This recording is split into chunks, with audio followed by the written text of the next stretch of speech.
Hi friends, जो मेरे channel पे अब तक नए हैं वो लोग चैनल को सब्सक्राइब कर लें और नए आने वाले नोटिफिकेशन के लिए बेल आइकन दबा दें और उसे ऑल पर प्रेस कर दें। आज हम देखेंगे छठवां पार्ट पृथ्वी से अग्नि तक, जिसके लेखक हैं आपके चहीते डॉक्टर एपीजे अब्दुल कलाम, जो कि हमारे पूर्व राष्ट्रपति रह चुके हैं। हम आगे देखते हैं लेखक के विषय में परिचय। लेखक परिचय। जन्म 15 अक्टूबर 1931 रामेश्वरम, तमिलनाडु में हुआ। परिचय। डॉक्टर अब्दुल कलाम जी ने राष्ट्रपति पद को विभूषित किया। अनमोल योगदान के लिए आपको भारत रत्न सम्मान से भी सम्मानित किया गया था। प्रस्तुत आत्मकथा इस अंश में लेखक ने अग्नि से प्रक्षेपण के विषय में बताया है। इसमें आने वाली कठिनाइयों, वैज्ञानिकों के अथक परिश्रम को उन्होंने बताया है। डॉक्टर एपीजे अब्दुल कलाम की मृत्यु सन 2015 में 20 जुलाई को हुई। इनके द्वारा लिखी गई कुछ रचनाएं हैं जो प्रसिद्ध हैं: अग्नि की उड़ान, छुआ आसमान इत्यादि। तो विद्यार्थियों, अब यहाँ से हम अपना क्लास स्टार्ट करते हैं। पृथ्वी से अग्नि तक बालासेर में अंतरिम परीक्षण का काम होने में अब भी कम से कम साल भर की देरी थी। हमने पृथ्वी के प्रक्षेपण के लिए श्रीहरिकोटा अंतरिक्ष केंद्र के विशेष सुविधाएं स्थापित की। इनमें से एक लॉन्च पैड, ब्लॉक हाउस, नियंत्रण उपकरण तथा चलित दूरमिति केंद्र शामिल थे। यानी उन्होंने पूरी तरह से तैयारी सब कुछ कर ली थी। पृथ्वी उपग्रह को 25 फरवरी 1928 को सुबह 11:23 पर छोड़ा गया। यह देश के रॉकेट के विज्ञान के इतिहास में एक युगांतकारी घटना थी। निर्देशित मिसाइलों के क्षेत्र में एक आत्मनिर्भर देश के रूप में पृथ्वी का उद्भव यानी पृथ्वी, यह जो रॉकेट थी, इसका उद्भव संसार के सभी विकसित देशों को विचलित कर दिया। मीन्स सभी देश सोचने लगे कि भारत ने पृथ्वी नामक रॉकेट लॉन्च किया है। सामर्थ्यशील यानी जो सामर्थ्य रखता हो, यानी ताकत रखता हो, कैपेबल नागरिक अंतरिक्ष उद्योग और व्यवहार मिसाइल आधारित सुरक्षा प्रणालियों में भारत को चुनिंदा राष्ट्रों के समूह में पहुंचा दिया। यानी इस कारनामे ने देश का नाम पूरे राष्ट्र में विकसित कर दिया, यानी प्रचलित कर दिया, यानी उसकी वाहवाही होने लगी। लेकिन क्या एक पृथ्वी ही पर्याप्त होगा? क्या 4-5 मिसाइल प्रणालियों का स्वदेशी विकास हमें पर्याप्त रूप से ताकतवर बना पाएगा? यह क्वेश्चन अब भी उनके मन में था। उसी समय अग्नि को एक टेक्नोलॉजी प्रदर्शन परियोजना के रूप में विकसित किया जा रहा था। उसी तरफ पृथ्वी के लॉन्च के बाद अग्नि नामक एक और प्रदर्शन परियोजना तैयार की जा रही थी। देश के भीतर उपलब्ध समस्त संसाधनों को दांव पर लगाकर यही एक उत्तर था, यानी जितने भी रिसोर्सेज थे सभी रिसोर्सेज का प्रयोग कर अब अग्नि का परीक्षण शुरू किया गया था। अग्नि टीम ने 500 अधिक वैज्ञानिक थे और इन विशाल प्रक्षेपणों में अनेक संगठनों का नेटवर्क बताया गया था, यानी बहुत सारे टीम मिलकर इसे तैयार कर रहे थे। अग्नि का प्रक्षेपण 20 अप्रैल 1989 को निर्धारित किया गया था। यह एक अभूतपूर्व अभ्यास होने जा रहा था, यानी आज तक ऐसा कभी किया नहीं गया था। अंतरिक्ष प्रक्षेपण यान के विपरीत मिसाइल प्रक्षेपण में व्यापक स्तर पर सुरक्षा संबंधी खतरे शामिल होते हैं। प्रक्षेपण की पूर्व तैयारी की सारी गतिविधियां तथा कार्यक्रम के अनुसार पूरी हो गई थी, यानी जिस तरह जो सेटल किया गया था, तैयारी की गई थी, जो शेड्यूल तैयार किया गया था, उसके अनुसार सारे कार्यक्रम हो गए। जिस समय हम T14 सेकेंड पर थे, यानी काउंटिंग होती है 14, 13, 12 ऐसे डिसेंडिंग काउंटिंग, कंप्यूटर ने संकेत दिया कि उपकरणों में से कोई एक ठीक से काम नहीं कर रहा है। इसे तुरंत सुधार लिया गया। इस बीच निचली रेंज केंद्र ने होल्ड के लिए कहा। अगले कुछ सेकंडों में जगह जगह होल्ड की ज़रूरत पड़ गई। हमें प्रक्षेपण स्थगित करना पड़ा, बिकॉज कुछ तकलीफ हो जाती है तो हम उसे रोक देते हैं। मैं अपनी टीम के सदस्यों में मिलने गया जो सदमे और शोक की हालत में थे। मैंने SLV-3 के अपने अनुभव को उनके साथ बांटा। मेरा प्रक्षेपण यान तो गिरकर समुद्र में खो गया था, लेकिन उसकी वापसी सफलता के साथ हुई। जब काम स्थगित कर दिया गया था तो सभी उसके टीम के लोग शोक में थे, सोच रहे थे कि अब हम क्या करेंगे, मशीन तो बंद हो गई है। परंतु वहाँ पर एपीजे अब्दुल कलाम जी ने अपना एक एक्सपीरियंस लोगों के साथ साझा किया और कहा कि मैं भी एक प्रक्षेपण यान तैयार कर रहा था, जो कि गलती से कहाँ समुद्र में खो गया था, लेकिन मैंने वापस तैयारी की और उसे मजबूती से दोबारा तैयार किया। आपकी मिसाइल अभी तक तो आपके सामने है। वास्तव में आपके कुछ ऐसा नहीं खोया है जिसे 1-2 हफ्तों के काम से सुधारा नहीं जा सकता। मीन्स उन्होंने उनको मोटिवेट किया। इस विवरण ने उन्हें जड़ता की हालत में झकझोर बाहर निकाला। जड़ता यानी जो एकदम पूरी तरह मायूस हो गए थे, वहाँ से वो बाहर निकल गए सभी लोग, और सारी टीम फिर प्रणालियों की जाँच और उन्हें ठीक करने के काम में फिर से जुट गई। अगले 10 दिन 10 रात चले विस्तृत विश्लेषण के बाद हमारे वैज्ञानिकों ने मिसाइल को 1 मई 1989 को प्रक्षेपण के लिए तैयार कर लिया है। यानी यदि आप कथित अथक परिश्रम करते हैं तो आपका मेहनत व्यर्थ नहीं जाता है, वह जरूर रंग लाता है। तो 10 दिनों बाद उन्होंने वह प्रक्षेपण के लिए तैयार कर लिया। लेकिन स्वचालित कंप्यूटर जांच अवधि के दौरान दोबारा T10 पे पहुंचे, काउंटिंग चालू हुई। सेकंड पर जैसे 10 सेकंड हुआ, होल्ड का संकेत दिखाई पड़ा, प्रक्षेपण फिर से एक बार स्थगित करना पड़ा। रॉकेट विज्ञान के क्षेत्र में इस तरह की चीज़ें बहुत आम होती है, नॉर्मल होती है, और अक्सर अन्य देशों में भी ऐसी होती रहती है। हम ऐसा नहीं कहते कि सिर्फ भारत द्वारा ये गलतियां हो रही थी, बल्कि ऐसी गलतियां अनेक विदेशी वैज्ञानिकों द्वारा भी होती हैं। मैंने DRDL और RCI परिवार के 2000 लोगों से अधिक सदस्यों को संबोधित किया, यानी सबको बुलाया। बहुत मुश्किल से भी कभी किसी प्रयोगशाला या RD8 संस्थान के देश में पहली बार अग्नि जैसी प्रणाली विकसित करने का अवसर मिलता है। उन्होंने बताया लोगों को कि ऐसी छोटी संस्था, R&D संस्थान यानी होता है रिसर्च एंड डेवलपमेंट संस्थान, मतलब छोटी ऐसी संस्था को कभी ऐसे देश का बड़ा काम करने के लिए अवसर नहीं मिलता। ये पहली बार हमें मिला है, यह महान अवसर हमें दिया गया है। स्वाभाविक रूप से बड़े अवसर हम अपने साथ बराबर की चुनौतियां लाते हैं। कहने का अर्थ है कि यदि आप बड़ा कोई काम करते हो तो मुसीबतें भी बड़ी आएंगी। तो यह हमें सोच कर चलना चाहिए। हमें हिम्मत नहीं हारनी चाहिए, समस्याओं को हमें हराने का मौका देना चाहिए।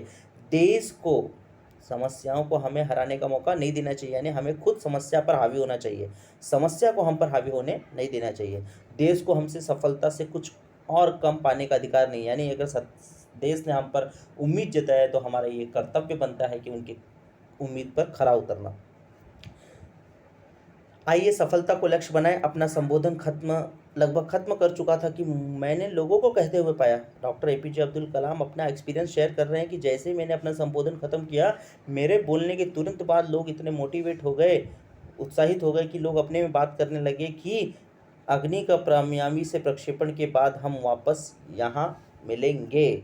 मतलब वो लोगों ने ठान लिया था कि अब कुछ भी हो जाए हम इसे कर कर रहेंगे दोबारा। यह किसी आश्चर्य से कम नहीं था कि कैसे सैकड़ों कर्मचारियों ने लगातार काम करके प्रणाली की तैयारी का काम स्वीकार्यता परीक्षणों सहित केवल 10 दिन में पूरा कर डाला। लेकिन अब बाधाएं पैदा करने की बारी विपरीत मौसम की थी, यानी मौसम के चलते सारा तहस नहस हो सकता था। एक चक्रवात का खतरा मंडरा रहा था। सभी कार्य केंद्र उपग्रह संचार के जरिए आपस में जुड़े हुए थे। मौसम संबंधी आंकड़े रुक रुक कर आने लगे और 10 मिनट के अंतराल में उनकी बाढ़ सी आ गई, यानी ऐसी चक्रवात की मार पड़ी कि दोबारा काम बंद करना पड़ा। अंततः प्रक्षेपण 22 मई 1989 के निर्धारित किया गया। यह पूर्णिमा की रात थी। ज्वार के कारण लहरें किनारों से टकराकर और अधिक शोर मचा रही थी। क्या हम अग्नि के प्रक्षेपण में कल सफल होंगे?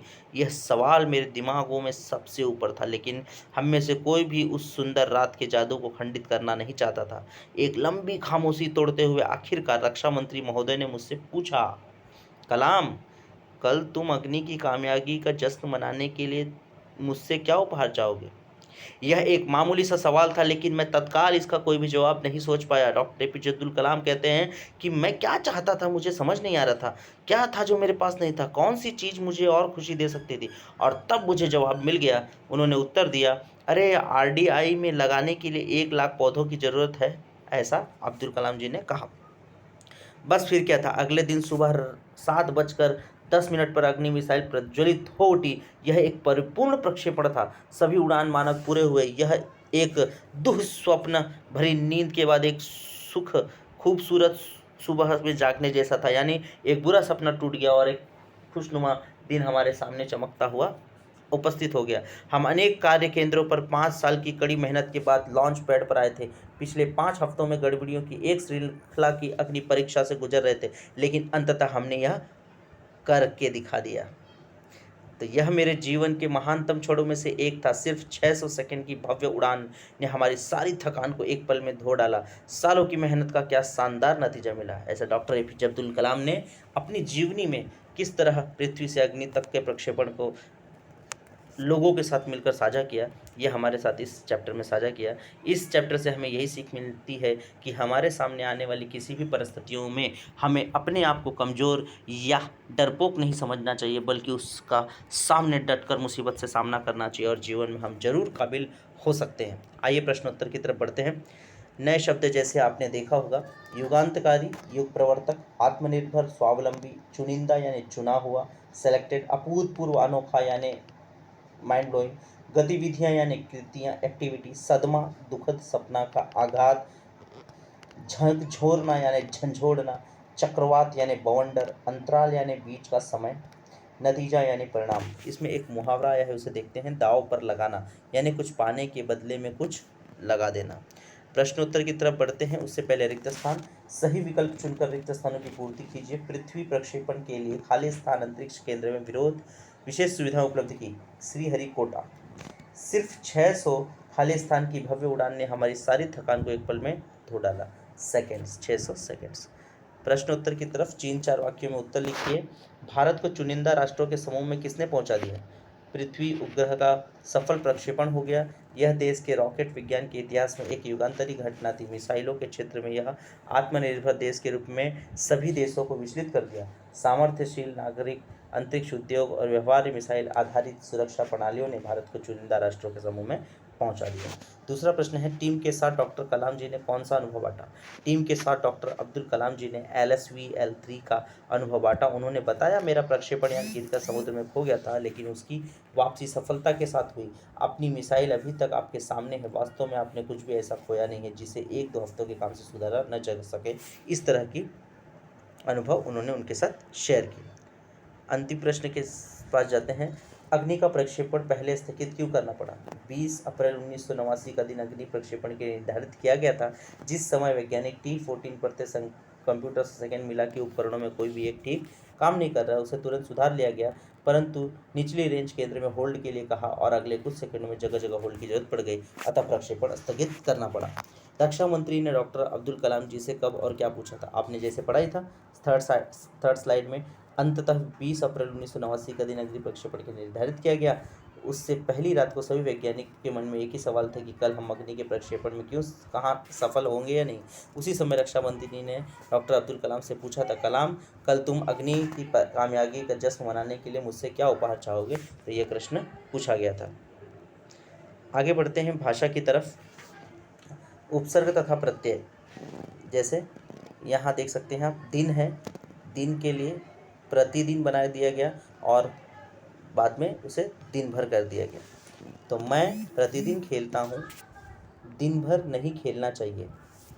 नम्र का बन गया है उपसर्ग लगाने के बाद विनम्र, और नम्र से ही प्रत्यय बनाया गया है नम्रता। तो हमें हमेशा विनम्र रहना चाहिए और नम्रता बहुत ही संस्कारी लड़की है। डर से उपसर्ग शब्द बना है निडर, और डर इस शब्द से बना हुआ प्रत्यय शब्द है जोड़कर डरपोक। भारत के युवा बल्लेबाज निडर होकर खेलते हैं, रमेश डरपोक लड़का है। इस तरह आप उसके वाक्य भी तैयार कर सकते हैं। जल में उपसर्ग जोड़ा गया है नी, बन गया निर्जल, और उपसर्ग इस जल में वाक्य में जोड़ा गया प्रत्यय है जलचर। तो नवरात्रि में लोग निर्जल उपवास रखते हैं और मछली जलचर है। इन बने हुए नए शब्दों से हमने वाक्यों में प्रयोग किया है। साहस में वर्ड जोड़ा गया दुस, यह उपसर्ग है जिससे बना है दुस्साहस। साहस में ही ई की मात्रा जोड़ दी गई जिससे बन गया साहसी। महेश ने अपने माता पिता को उल्टा जवाब देने का दुस्साहस किया, वह यह समर्थ साहसी लड़का है। लास्ट है, सत्य के पहले हमने शब्द लगाया अ, यह है उपसर्ग जिससे बनता है उपसर्ग शब्द असत्य, और प्रत्यय शब्द जोड़ा हमने वादी, इससे बन गया सत्यवादी। सभी को असत्य नहीं बोलना चाहिए, जीवन में राष्ट्रवादी इंसान बनना चाहिए। तो उम्मीद करता हूँ विद्यार्थियों आप सभी को ये पाठ पसंद आया होगा।